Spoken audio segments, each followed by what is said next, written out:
About 2 years ago, some guy in a random Discord server that I was in got my IP. Discord patched this now, but what he did was actually pretty clever. What he did is that he made an alt account and then he enabled two-factor authentication on it. And then he sent an email and password, like, you know, in the chat saying like, I forgot what he said. It was like, yeah, I mean, at this point he could just drop it and people are going to try to log in, right? But when you log in with an email and password and it has two-factor authentication enabled, an email literally gets sent to that email with your IP in it saying someone's trying to access your account. Is this you?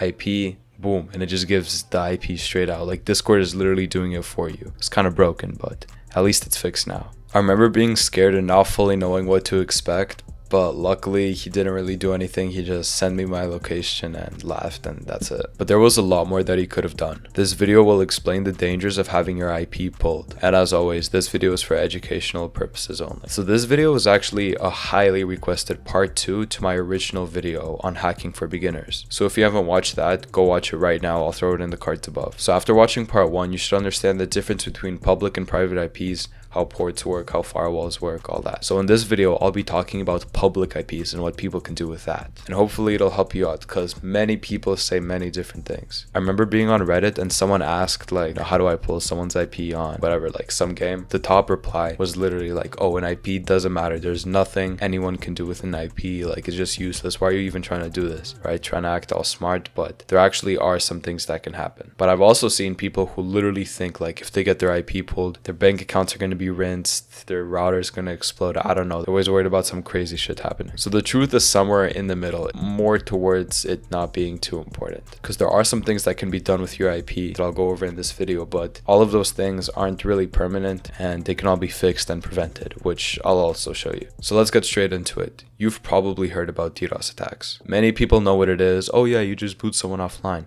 but they don't actually understand how it works. So now I'll explain how it works and how you can protect yourself against it. So to understand a DDoS attack, you have to understand packet transmission. A packet is a small unit of data which is sent over a network. So basically anything that you can do related to the internet. So like going on a website, talking to someone, messaging someone, these are all packets being sent to the server. So the whole idea of the internet is built on packets, data being sent with them. Now, one of the simplest packets is an ICMP echo request. It might sound complicated, but all it is a packet being sent to the destination host, asking it if it's online, if it's running, if it's accessible. By the way, throughout this video and just in general, some terminology, source host means the IP that's sending the packet and the destination host is the IP receiving the packet. Now, an easy way you can send ICMP packets yourself is to open up command prompt and type ping, let's say google.com for example. You're going to be getting a bunch of replies which are packets that are being sent back from Google telling you that it's online and this is the latency. So if the destination host is online, you will receive replies. Now, if the destination host is offline, you're going to get a request timed out error. So that's how an ICMP packet works. And a DDoS is just packets being sent very quickly to a destination host using up network resources and sometimes even computer resources. It's like overloading the CPU. Mostly it's just traffic, right? Sending a bunch of packets which overwhelm the system and they can't even go through real network traffic just because they have, you know, all of these packets coming in. Now, back when DDoS attacks were first being experimented with, you could take down like another computer just by flooding them with pings. Simple ICMP packets, just like I showed you. But nowadays, that wouldn't exactly work. First of all, there are many different types of packets used for DDoS attacks, like SYN, UDP, HTTP, which are a lot more powerful than ICMP. Another thing is also nowadays, one computer does not have nearly enough bandwidth to take down like an entire network or a server. Your bandwidth is basically like, think of it as your Wi-Fi speed. So if you go on a speed test right now, look up speedtest.net in Google and you know, you're going to see your megabytes per second, gigabytes per second, whatever. That's your bandwidth. And most likely you don't have enough of it to take something down. So hackers on their own can't just target a server and take it down. So what they do is they hack a bunch of computers, many computers, lowest being hundreds and highest being hundreds of thousands. So they hack all these computers and they can tell those computers to do anything, run any command. And those computers don't even know what's going on. Those computers are referred to as zombie computers and the attacker is in control of all of them. So what he does, instead of directly sending traffic to the host, he tells all of the computers that he has hacked to flood that one IP. Now the combined bandwidth of all these computers is actually enough to take it down. This is called a botnet, and it's actually a pretty big problem right now because the attacker doesn't easily get caught since he's telling all of these computers to ping the server. It's not him pinging it, so they can't trace back his IP. And also the attack is a lot more powerful, so it can literally take down like massive website services. You might have seen some examples of this on the news even. So hence the name DDoS, which stands for Distributed Denial of Service. Distributed because it's many computers attacking one server, and denial of service because they're denying its service. So yeah, be aware of botnets and don't run random files because who knows, one of them might be a botnet virus and your computer could be used to take down some company's website or whatever, which you don't want. Now, if you're ever getting DDoS, the easiest fix is just to unplug your router, wait for 10 seconds, then public back in. Your ISP should assign you a new IP and their DDoS attack will just not affect you at all since your router's gonna have a new public IP address and they don't know the new one, so you know,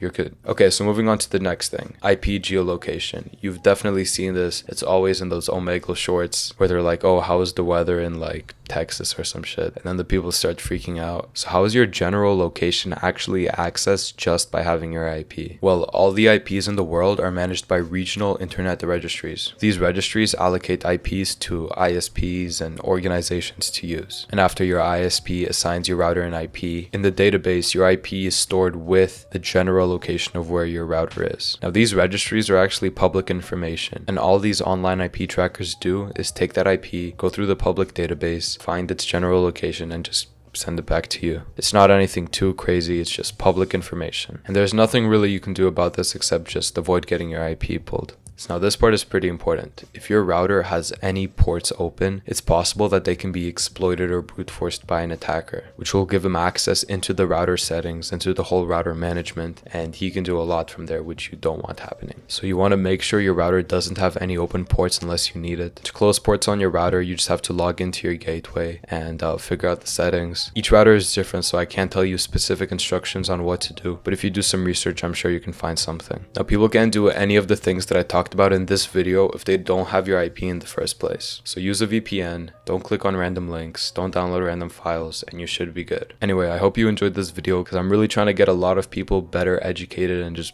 better at cyber, and it's actually a good skill to learn. So like instead of wasting your time all day doing nothing, you could actually start learning cyber, get good at it, and protect yourself, protect other people. You can help a bunch of other people, you can make a lot of money off it. It's just something that's definitely worth implementing into your life. Anyway, I hope you enjoyed this video. Go join my Discord server, like and sub, and I'll see you next time.